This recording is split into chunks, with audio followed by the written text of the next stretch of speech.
এবার মেয়ের পক্ষ থেকে তো ছেলেদেরকে দেখবে না, আপনাকে দেখতে আসবে। সো সেক্ষেত্রে কি ম্যাটার করে, অথবা আমি এভাবে বলতে পারি যে আপনাদের অবশ্যই বাসায় বোন আছে, সো আপনাদের বোনদেরকে যখন আপনি গার্ডিয়ান হিসেবে বিয়ে দিবেন তখন আপনি কি কি বিষয় দেখবেন? তখন আপনি 5টা বিষয় দেখবেন। হাদিসে আমরা কনে দেখার ক্ষেত্রে কয়টা বিষয় দেখলাম, আর বর দেখার ক্ষেত্রে খবর আছে। আমাদের বেশি কোয়ালিফাইড হইতে হবে না। আপনাদের অবশ্য আইএম এর গ্রাজুয়েটদের একটা ভালো ডিমান্ড দেশে বিয়ের বাজারে আর কি। আলহামদুলিল্লাহ, খুব দেখলাম যে সবাই খুব পছন্দ করে আইএম এর ছেলেদেরকে। ইনশাআল্লাহ সমস্যা হবে না। তো বরের ক্ষেত্রে আমরা বললাম যে 5টা জিনিস। সুনানে তিরমিজির একটা হাদিস বলি, এখানে 2টা পয়েন্ট আসছে যে কি দেখতে হয়।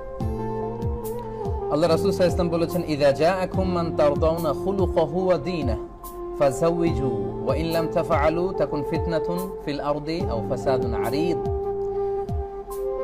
আপনি যদি ভাই হয়ে থাকেন বা মেয়ের বাবা, তাদেরকে উদ্দেশ্য করে আল্লাহ রাসূল সাল্লাল্লাহু আলাইহি ওয়াসাল্লাম বললেন, তোমাদের কাছে তোমার বোনের বা তোমার কন্যার জন্য বিয়ের প্রস্তাব নিয়ে যদি কোনো ছেলে আসে, হ্যাঁ, যার তারদাউনা খুলুকাহু ওয়া দীনাহু, যার মোরালিটি এবং রিলিজিয়ান এই 2টার ব্যাপারে তুমি কনভিন্সড যে ছেলেটা ধার্মিক, ছেলেটার নৈতিকতা আছে, ছেলেটা ধার্মিক নৈতিকতা। ঘুরে ফিরে কিন্তু ছেলে মেয়েদের ক্ষেত্রে এটাই সবচেয়ে বেশি গুরুত্ব দেওয়া হচ্ছে ইসলামিক পার্সপেক্টিভে, তাই না?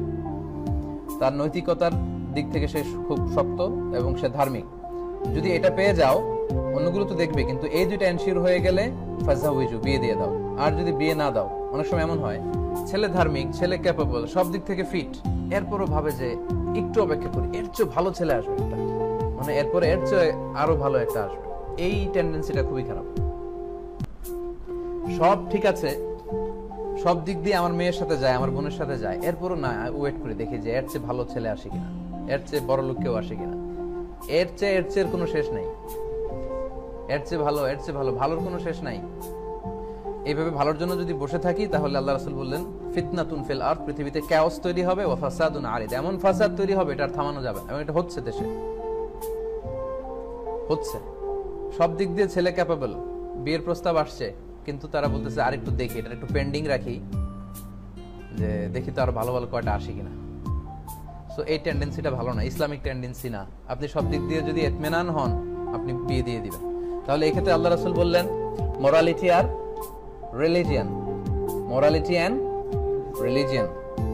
আচ্ছা, 5টার 2টা গেল, আর কয়টা বাকি? 3টা। আপনারা মুসা আলাইহিস সালামের কথা জানেন। তিনি মিশরে এক লোক অন্যায় কাজ করাতে উনি একটা চপাটাঘাত করেছিলেন ওই লোককে। মুসা আলাইহিস সালাম চপাটাঘাত করেছেন যে তাকে একটু আদব শিক্ষা দেওয়ার জন্য, কিন্তু এই থাপ্পড় খেয়ে বেটা যে মরে যাবে এটা মুসা আলাইহিস সালাম অনুমান করতে পারেননি। তো বেটা তো মরে গেছে। এখন মুসা আলাইহিস সালাম ভাবলেন যে এই যে আমি মানে কি বললাম, মার্ডার করে ফেললাম, এখন তো ফেরাউন আমাকে ধরবে, কি করি? বাঁচার জন্য পালাই। মুসা আলাইহিস সালাম পালাতে লাগলেন, দৌড়াতে দৌড়াতে মিশরের সীমান্ত শেষ করে উনি মাদিয়ান একটা এলাকা আছে সৌদি আরবের অন্তর্ভুক্ত, মাদিয়ানে চলে আসলেন। ওখানে আবার শুআইব আলাইহিস সালামের নবুয়তির এরিয়া। ঘটনা অনেকে জানেন, আমি খুব সংক্ষেপে বলি।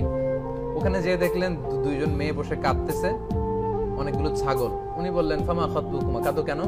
তখন বলল যে আমরা তো একজন বৃদ্ধা বাবার 2জন কন্যা, আমরা মেষ চড়াই, পানি খাওয়াতে আসছি, কুয়ার ঢাকনাটা এত শক্ত, ছেলেরা এসে না তুললে আমরা তুলতে পারি না। ছেলেরা এবার আমাদের আগে এসে তাদের ছাগলকে পানি খাওয়ানো শেষ, চলে গেছে, এবার ঢাকনা লাগানো আর খুলতে পারতেছে না।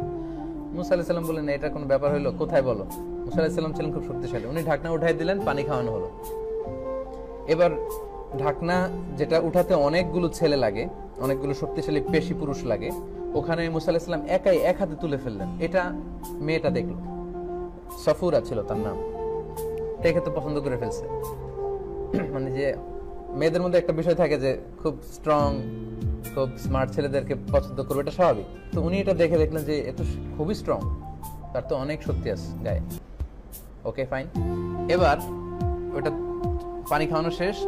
এবার মেয়েটা বলল যে আব্বার কাছে চলেন, আব্বার সাথে দেখা করে যাবেন। তো মুসা আলাইহিস সালাম বললেন যে তোমরা সামনে থাকবে না, আমি সামনে থাকি। মানে একটা অপরিচিত মেয়েকে হেল্প করতে যে ওই মেয়ে আর ছেলের মধ্যে যে কত ডিসেন্ট অ্যাটিটিউড, ডিসেন্ট আলোচনা হতে পারে, এই কনভারসেশনটা আপনি না পড়লে বুঝতেই পারবেন না। কিভাবে মুসা আলাইহিস সালাম এবং এই মেয়েদের কথাবার্তা হয়েছিল, এবং মুসা আলাইহিস সালাম বললেন যে তোমরা সামনে যেও না, যে তোমরা মেয়ে, তোমরা আমার পেছনে থাকো, আমাকে বলবা যে ডানে না বায়ে, আমি আগে যাব। উনি আগে যাচ্ছেন, মেয়েরা বলতেছে ডানে বায়ে, বাবার কাছে গেলেন। তো বাবার কাছে যে বললা পুরো ঘটনা বাবাকে খুলে বললো যে আব্বা সে খুবই শক্তিশালী পুরুষ, এরকম এরকম, একে আমাদের বাসায় কাজের ছেলে, মানে কাজের জন্য রেখে দেন, মানে আমাদের ছাগলগুলো চড়াবে এই যুবক, রেখে দেন। আয়াতটা হচ্ছে ক্বালাত ইহদাহুমা ইয়া আবা তিস্তাজিরহু ইন্না খায়রা মান ইস্তাজারতাল কওয়িউল আমিন, মানে বাবা একে রেখে দেন, কাজে লাগবে। কারণ যাকে এই সমস্ত কাজে আমরা রাখতে চাই তাদের দুইটা কোয়ালিটি লাগে, একটা হচ্ছে আল কবি মানে শক্তিশালী, আর একটা হচ্ছে আমিন মানে বিশ্বস্ত, ট্রাস্টওয়ার্দি। শোয়েব আলাইহিস সালাম মেয়ের কথা ফলো করলেন, দেখলেন যে মেয়ে তো বোধহয় একে পছন্দ করছে, এবং মেয়ে যে পরামর্শ দিয়েছে খুবই ভালো পরামর্শ, আমি বৃদ্ধ এবং ছেলে কবি শক্তিশালী, আমিন নিরাপদ, আমার মেয়েরা এখানে সেফ। সো উনি ছকে ফেললেন কি করবেন, এবং যা করার তাই করলেন। 8-10 বছর পরে এই মেয়ের সাথে বিয়ে দিয়ে দিলেন। তাহলে শোয়েব আলাইহিস সালামকে যদি আমরা শ্বশুর হিসেবে কনসিডার করি, এই কনভারসেশন থেকে আমরা আরো 3টা কোয়ালিটি পাই। এক হচ্ছে শি লাইকড হিম, মেয়েটা ছেলেটাকে পছন্দ করেছে। তার মানে অবশ্যই আপনি বাবা বা ভাই যাই হন না কেন, আপনার বোনকে বা মেয়েকে যার সাথে পরিণয়ে আবদ্ধ করাবেন বা বিয়েতে, অবশ্যই আপনাকে এটা এনশিওর করতে হবে যে আপনার মেয়ে ওই ছেলেকে পছন্দ করে কিনা।